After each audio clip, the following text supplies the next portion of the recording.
So guys, welcome back to another video. This is a reaction to nine more pieces. I guess there's a previous video to this actually.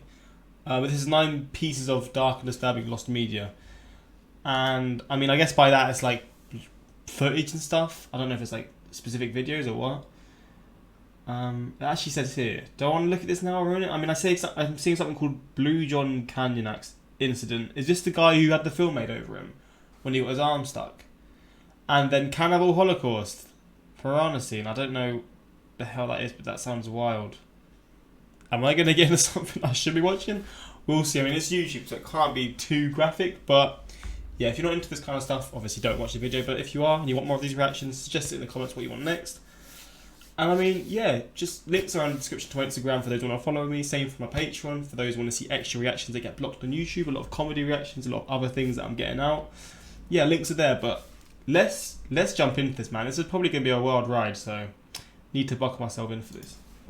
I should have got a water, man. I'm coughing all over the place. Should I pause it and quickly get up? I can survive. Get the last bit now. A while back, I made a video going through 5 pieces of disturbing lost media that were listed under the Not Safe for Life category on the Lost Media Wiki. That video did really well, so I decided to dive into the NSFL page once again, as I barely even scratched the surface of this particular lost media rabbit hole. I should warn you all that this content may be disturbing to some viewers, so if you're squeamish, I advise you to click off of this video now. For those of you who've stayed, this is 9 more pieces of dark and disturbing lost media. RALSTON'S Blue John Canyon incident. My name's ARON Ralston. My parents are Donna and Larry Ralston of Englewood, Colorado. If this is the one I'm thinking, this one is mental, man. The whole background to this and the fact that he survived is absolutely crazy. Make an attempt to get it to them. Be sure of it. I would appreciate it. ARON Ralston is an American medical engineer and motivational speaker born in 1976. After working as an engineer for the Intel Corporation for 5 years, he quit after developing a love for mountaineering and moved to Colorado to pursue a full-time career in this field. On April 26, 2003, the then 26-year-old Ralston was scaling the Blue John Canyon in southeastern Utah. While climbing down a slot canyon, a boulder that he was using to support his weight became dislodged and pinned his right hand against the canyon wall. Despite his best efforts, he couldn't free his arm, and because he hadn't informed anyone that he would be climbing the canyon, he knew nobody would come looking for him. Over the next few days, Ralston was forced to ration his food supply, which consisted of 300... I swear, like, he obviously drank his own piss, which... I mean, you got to do what you got to do. At the end of the day, I think anyone in that situation would do that. Unless you're going to die. I don't know what he ate. I guess we're going to see. I don't actually know what else he done. I can't really remember. 50 milliliters of water and 2 burritos, and eventually had to resort to drinking his own urine. During the course of the event, Ralston created a video diary for his friends and family, as he believed he was going to die. After failing to chip away at the boulder with a knife, Ralston decided that he would attempt to amputate his forearm. This proved difficult, however, as the knife could not break through the bone. After 5 days, Ralston carved his name and the date he predicted he would die onto the wall, and he recorded his last goodbyes to his family. The next day, however, he managed to break his arm using the torque against it. He then managed to amputate his arm using a tourniquet to stop the blood flow and a multi-tool to cut through the muscle tissue and a nerve. And so I slammed my body against the opposite wall. I grabbed the backside of the boulder and even got my feet up to where I was standing halfway up the wall. That is disgusting. Grabbing the backside of the rock and humping my body over it until finally that bottom bone snapped. But I knew that was the hard part. It was only a few more moments of work. Poor guy. Flipping boom, and I wasn't even attached anymore. And I fell down like this, and I was free. You were reborn. This really done everything to survive, man. It's funny to think about it being. There will never be a more powerful experience for me. After freeing himself, Ralston rappelled one-handed down the canyon. While attempting to hike back to his car, he encountered a family on vacation from the Netherlands who gave him food and water and alerted the authorities. A helicopter search party happened to pass overhead moments later and picked him up.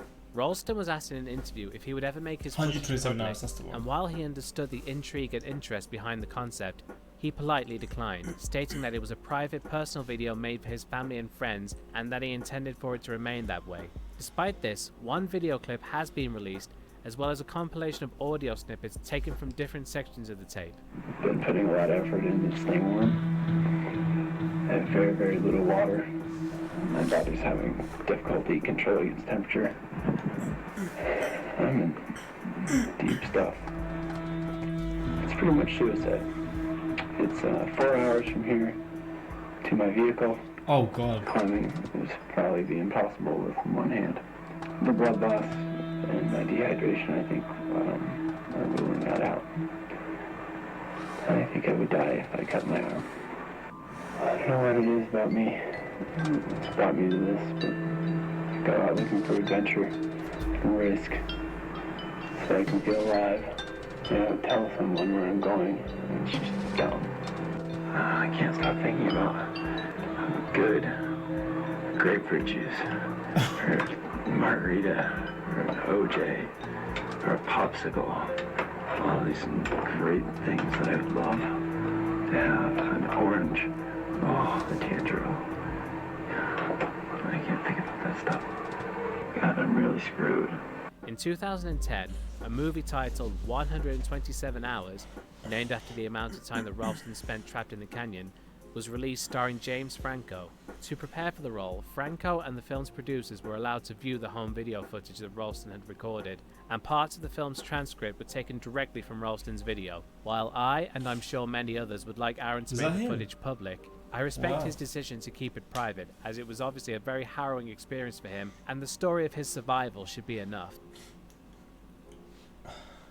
The Cannibal Holocaust Piranha Scene.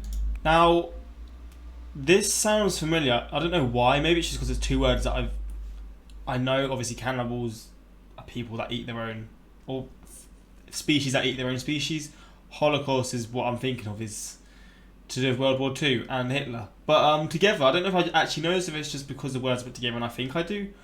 But this does not sound pleasant. Cannibal Holocaust is a 1980 and it says Piranha Scene as well. Italian exploitation horror film directed by Ruggero Deodato. The film tells the story of a missing documentary crew that was filming cannibal tribes in the Amazon. New York University anthropologist Harold Monroe is sent on an expedition to track down the missing crew. He manages to recover the film crew's lost cans of film, which an American broadcast station wishes to broadcast. Upon viewing the film reels, Monroe is appalled by the disturbing actions of the film crew and urges the station not to broadcast the documentary. Things like this happen all the time in the jungle. It's survival of the fittest.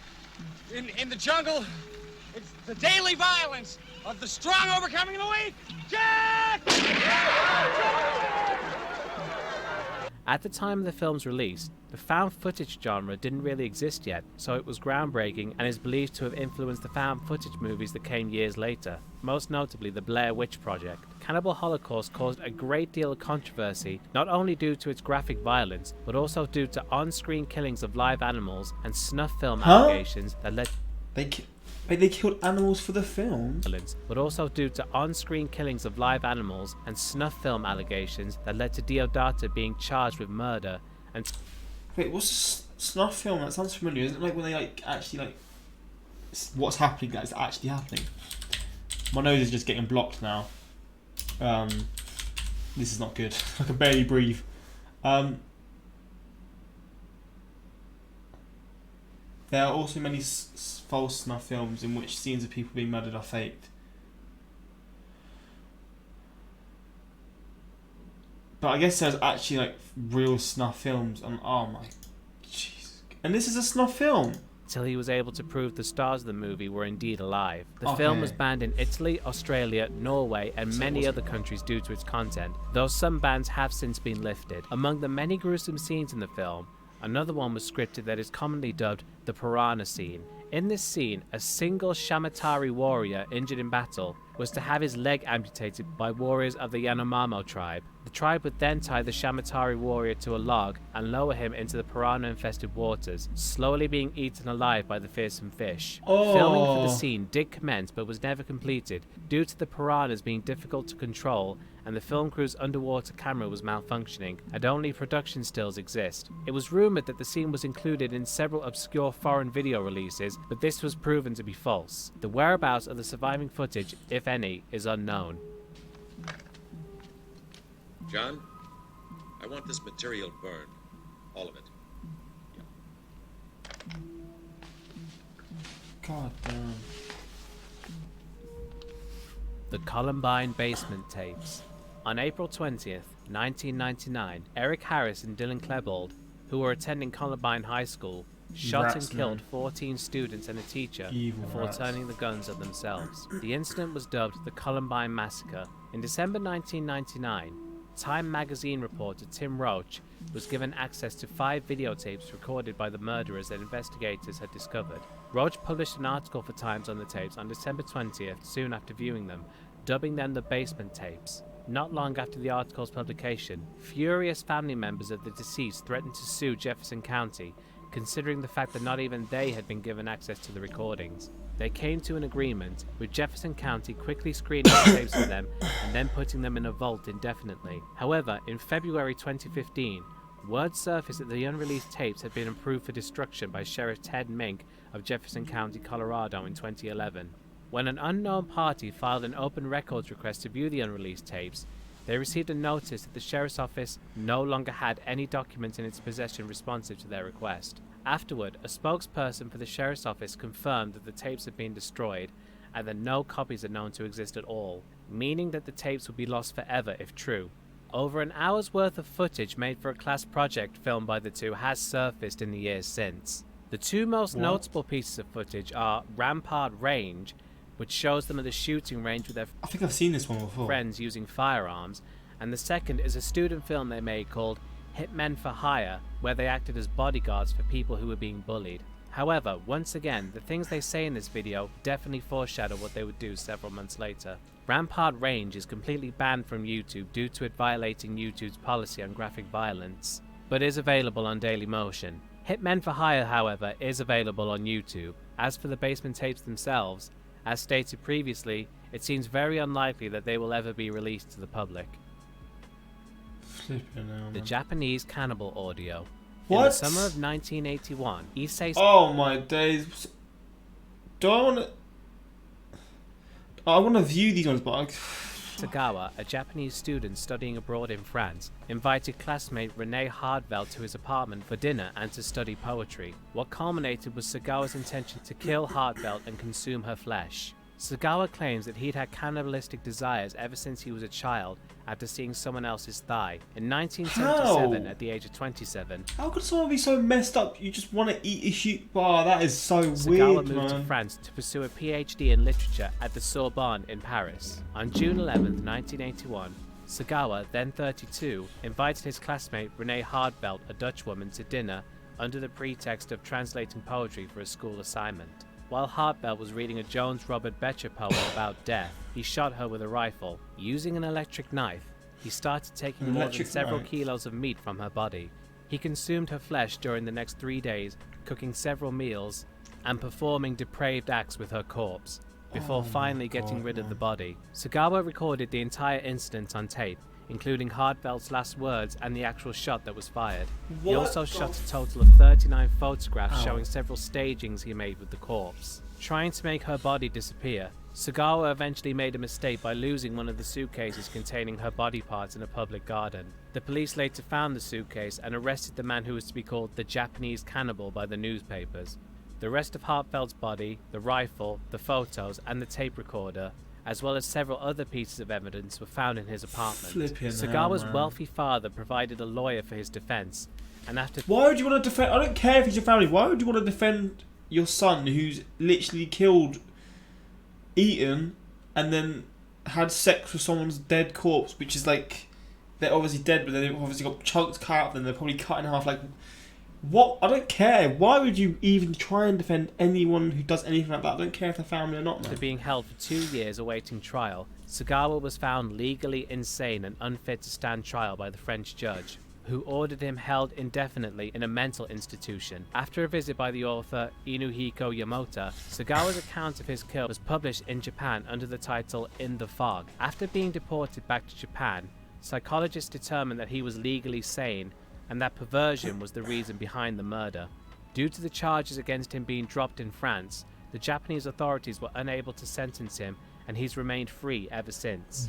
In the years since the murder, Sagawa has somehow become something of a celebrity in Japan. He's appeared in movies, published books, and has even written restaurant reviews for the magazine Spa. In 2013, he suffered a cerebral infraction which permanently damaged his nervous system. He's since said that he regrets what he did in 1981. I don't care if you regret what you've done, man. I don't give a damn. The fact that he's treated like he's some sort of god now, what the hell is wrong with society? God damn. The audio of the murder was confiscated by the French authorities and to this day has never been released. Images from the crime scene have been released, and after having seen them, I strongly suggest that you don't go looking for them unless you have a very strong stomach. They are extremely graphic. There's no worries about that. I am not touching anything like that. Noah's Ark, the complete cut. I don't know what this Noah's is. Ark is a 1928... I know what Noah's Ark is, but I don't know what this is going to be about. Early talkie film based on the famous Bible story. The film is best known for its flood scene, which reportedly drowned 3 actors, critically injured another, and almost claimed the life of a 19-year-old John Wayne, who was cast as an extra in the scene. The actors can clearly be seen struggling to stay alive in the large amount of water used for the scene, and this film is responsible for putting forth stricter safety regulations on stunt scenes. In the footage you're seeing here, these people are not acting. They are legitimately frightened for their lives. What? When the film premiered in New York, it was 135 minutes in length. The film received harsh criticism for its poor sound quality and the aforementioned flood scene. For the wide release version, 35 minutes were cut to correct those criticisms. The longer version of the flood scene was apparently even more unsettling and even contained shots of the actors who were drowning. The 100-minute version is the only cut of the film that survives. The original premiere version hasn't been seen since its first showing in New York, leaving the aforementioned 35 minutes lost. If this footage does still exist, it's most likely being kept in the New York Film Archive and is unlikely to be released due to the on-screen deaths. What the hell, man? Imagine what happened nowadays. That The Skyway Man. The people whoever made that film would all be put in prison. I'm sure back then, in those days, nothing would have happened to these people. Skyway Man is a 1920 documentary film about stunt flights produced by Fox Film Corporation. The film is mostly known both for its breathtaking stunts as well as the uncut footage of the crash that claimed the lives of Omar Locklear and Milton Elliott. On the night of August 2nd, 1920, one stunt was being filmed using the floodlights to help guide the pilots. The 2 pilots were operating a biplane and instructed the crew members to shut off the lights when they were getting ready to get close to the ground. They had flares attached to the wings to give the plane the illusion that they were on fire. The plane was to simulate a crash on the ground. The crew, however, neglected the directions to turn off the floodlights. Blinded by the glare of the lights, the pilots had no idea the ground was closer to them than they thought, and the plane crashed, killing both instantly. Locklear's girlfriend, Viola Dana, was on set and witnessed the crash.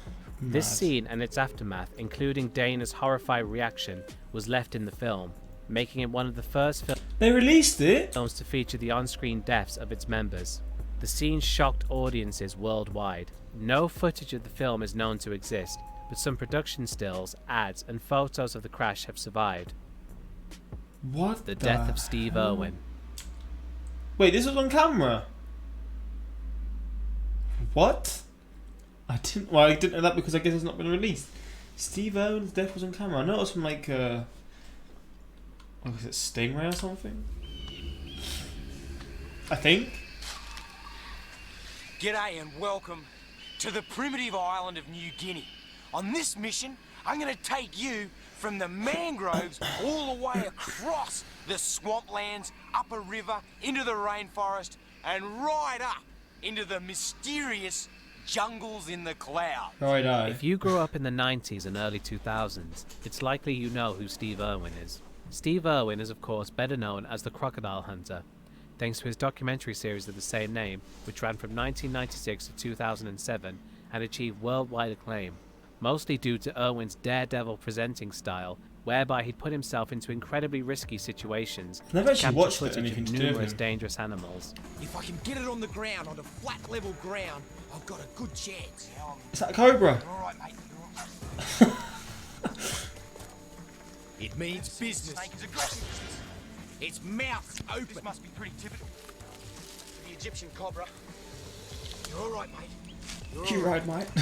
I love Australians so much. You're all right. You're okay. Settle down.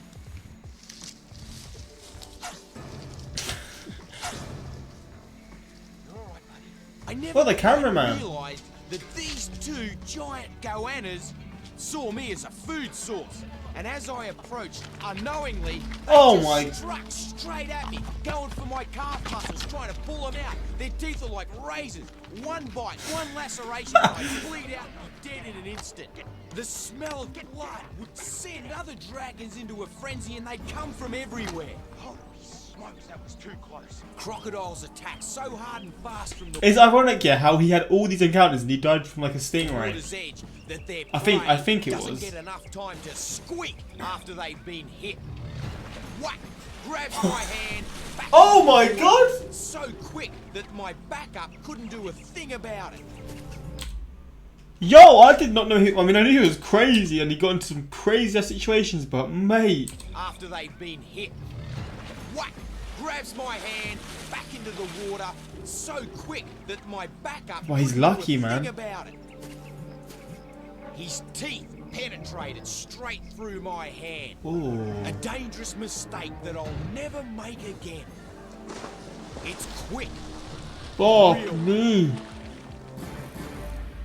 He Yo, also he's ran the Australia Zoo lucky. with his wife Terry, and would often film episodes of the show there. And welcome to Australia. I just realised he's hugging a croc. This man is hugging a croc. Or an I still get confused between the two, alright? With his wife Terry, and would often film episodes of the show there. And welcome to Australia Zoo. Mate, every Australia. single thing you see here today, myself and my mum and dad built from the ground up. And Terry and I, well, we're just continuing the family tradition. Please, come and have a look at the things we love the most. Our animals. Let's have a look. In 2006, Steve began filming for a series called Ocean's Deadliest. 8 days into filming while looking for tiger sharks, bad weather had brought production to a standstill. Steve said to his cameraman Justin Lyons, "Let's go do something." Is he just swimming with sharks? Yo, this guy is the ultimate daredevil, goddamn. So they got into an inflatable boat and went searching for something to film. Before long, they found an 8-foot wide stingray. Steve then got into the chest-deep waters to interact with the stingray, while Justin filmed him. Stingrays are not usually aggressive animals, and are more likely to run than fight as they are very fast swimmers, so that's naturally what they expected this stingray to do when Steve approached it. However, when Steve got close, the stingray turned to face him and began stabbing violently with its tail. Lyons believes that the stingray probably mistook Steve's shadow for a tiger shark, who are known to prey on them, and was trying to defend itself. Lyons continued filming as Steve had told him that under no circumstances was he ever to stop, no matter how badly injured he was. What? According to eyewitness testimonies from crew members, the stingray struck Irwin in the chest multiple times, puncturing his heart, after which point he was immediately pulled from the water by his colleagues onto Croc 1, a 75-foot yacht created for the purposes of conducting both research and adventure tours, and then attempted to rush to the shore as Irwin bled out. An hour had passed before they made it to land, during which time Lyons performed CPR on Irwin, all the while a second cameraman continued shooting footage from the sidelines. What? Irwin was pronounced dead by the paramedics within seconds of their arrival. According to Lyons, his last words were, "I'm dying." The resulting footage was handed over to the Queensland authorities, who are said to have eventually returned it to Irwin's family. They returned. I just want to see stingray.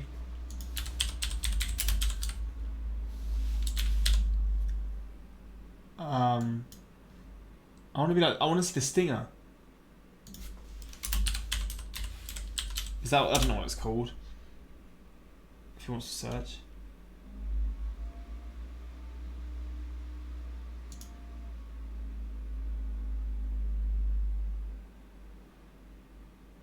My Wi-Fi is so bad, man. God damn. I guess it's this here. Oh, mate. Jeez. who are, in turn, said to have destroyed it. Lyons, when asked about his feelings on the possibility of the footage one day being aired, said that he hopes it is never released, out of respect to Irwin's family, and also revealed that he is no longer in possession of the recordings, and that he suspects there are no remaining copies in existence. All right, well, yeah, she's very cute. We're gonna have to take a break right now, and then in the commercial, we're gonna see you try and get that thing out of here without being killed, which I think is gonna be really fun. All right, Steve Irwin, thank you very much for being with us. Give him a hand, everybody. We'll take a break. Brings that on the talk show. The what? The Dawn. Don't know what that is either. Is it another sort of sea person or animal person? Gosh, do I love coming out here every day. Oh, it's the killer whale dancers or whatever. They dance with the killer whales. How do I make this animal as beautiful as they are and have people walk away loving this animal, and they're touched and they're moved, and I feel like I made a difference to them. Dawn BRANCHEAU was a trainer at SeaWorld in Orlando, Florida, where she worked for 15 years training orcas, also known as killer whales. She was known to film every performance she did with the orcas so that she could see what she needed to improve on. She became very popular at SeaWorld thanks to the Shamu show and became the theme park's poster girl. On February 24, 2010, BRANCHEAU performed a Dine with Shamu show with Tilikum, the largest orca at SeaWorld Orlando. As part of the end show routine, she was at the edge of the pool, rubbing Tilikum's head. She was lying with her face next to Tilikum's on a side out, which is a platform submerged about a foot into water. Suddenly, Dawn was grabbed by the arm by Tilikum and dragged under the water. Then she walked around the perimeter of G-Pool. He followed her.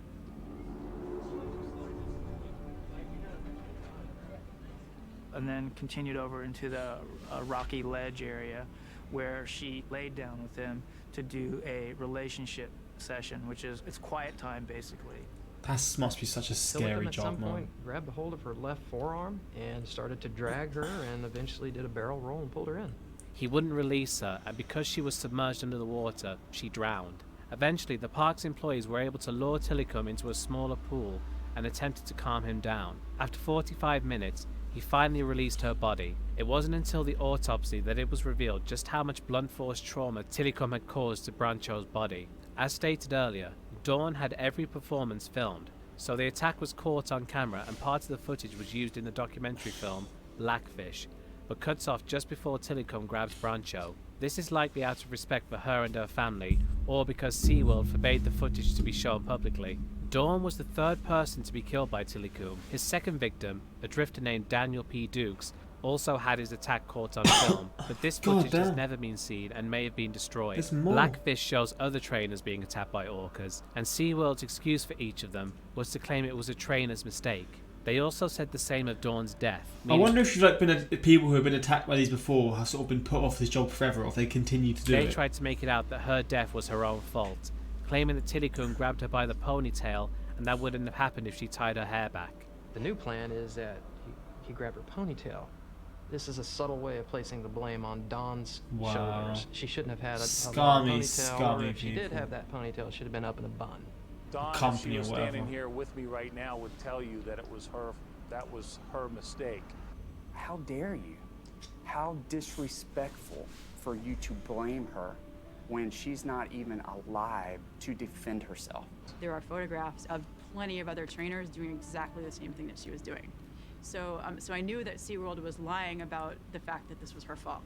The ponytail, in all likelihood, is just a tail. Dawn's death and Blackfish caused huge amounts of controversy and criticism for SeaWorld, with many people saying that the orcas should not be held in captivity and that Tilikum should be set free so that he never killed anyone again. After the incident, a new rule was introduced that prohibited trainers from getting into the water with the orcas and always had a barrier between them. Tilikum actually continued appearing in performances until his death from a bacterial infection in 2017 at the age of 35. They get old then. I didn't know they lived that. The Timothy Treadwell tape. If I show weakness. I don't know what this is either. Is this like Steve Irwin's long lost brother or something? I may be hurt, I may be killed. I must hold my own if I'm going to stay within this land. Jeez. For once there is weakness, they will exploit it, they will take me out, they will decapitate me, they will chop me into bits and pieces. I'm dead. Timothy William Dexter, better known by his nickname Timothy Treadwell, was an American environmentalist, documentary maker, and, most importantly, a bear enthusiast. Treadwell was known for spending long periods of time in Halo Bay on the Katmai coast in Alaska, where he'd observed grizzly bears. He was known for getting extremely close to the bears he observed, sometimes even touching them and playing with bear cubs. He would often name the bears he met and was said to develop long-standing relationships with them. I want to introduce you to one of the key role players in this year's expedition. The bear's name is the Grinch. The Grinch has come on to be one of the more frequent bears here in the grizzly maze. The Grinch is a female of about 5 years of age. Oh, hi, Grinch. Hi. And she has kind of an aggressive attitude. Hi. Isn't he turning his back to it as well? If I turn around too much, she'll bite me. It's okay. Hi, how are you? Between 1990 and 2001, he'd become notable enough that he'd been traveling around the USA teaching children about bears, and had even appeared on the Discovery Channel and The Late Show with David Letterman. Now, when you're with these grizzly bears, you're surrounded by them. They're very close to you. Is that how you live with them? Yes, I always give them respect and lots of room because, you know, a grizzly's the boss out there. But you interact with them? It's important that every bear knows who I am and that I fit on their hierarchy if I'm to survive. Is it going to happen that one day we read a news article about you being eaten by one of these bears? No. In October 2003, Treadwell and his girlfriend, Amy Huguenard, who unlike Treadwell actually feared bears, were in Katmai National Park to study them. They were there later than usual, and at the time, the bears were filling up on food for hibernation.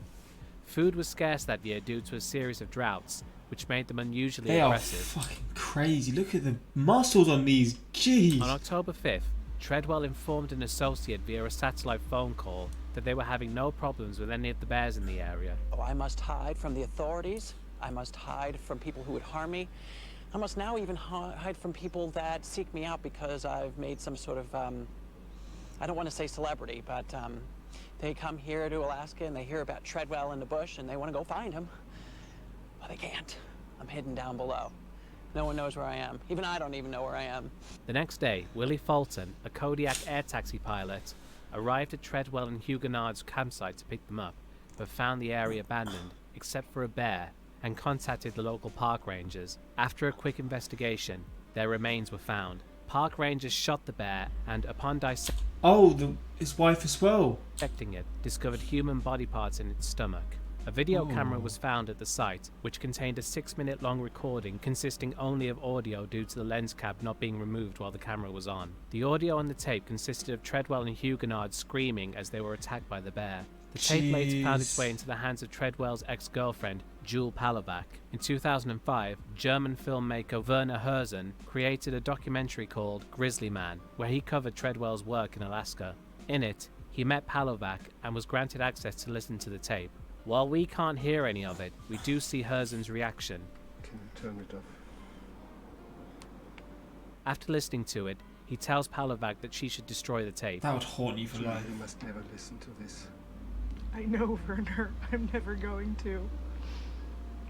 And you must never look at the photos that I've seen at the coroner's office. I think you should not keep it. You should destroy it. Yeah. I think that's what you should do. Okay. Because it will be the white elephant in your room all your life. She ultimately chose not to destroy it, but has stored it in a safe deposit box and claims to have never listened to it. As with the rest of the entries on this list, it seems unlikely this will ever be made public. But let me tell you, ladies and gentlemen, there is no other place in the world that is more dangerous, more exciting than the Grizzly Maze. Come here and camp here. Come here and try to do what I do. You will die. You will die here. You will frickin' die here. They will get you. I found a way. I found a way to survive with them. And there we have it, folks. That's 9 more pieces of disturbing. I think we can. These were crazy, man. I'm in a bit of a rush, so I need to go soon. I'll read a few comments. You know, if Erwin survived, he wouldn't blame the stingray in the slightest. First guy is absolutely incredible. My deepest respect for him. The Dutch legal system really let Rennie down. Now he's out wandering free and literally making money. Yeah, that's ridiculous, man. Steve Irwin was such a lovable force of nature. What a tragedy. How absolutely nutty is it that he died to a freaking stingray out of all that? And that's what I'm saying, man. That is what I'm saying. But yeah, crazy video, man. These clips were insane. And I mean, there's a part 1 to this, so maybe I have to check that one out soon as well. But yeah, I'm ill as hell. I've got to do something. So hopefully you enjoyed more of these reactions and the way you suggest them in the comments. And yeah, until next time, like, subscribe, and peace.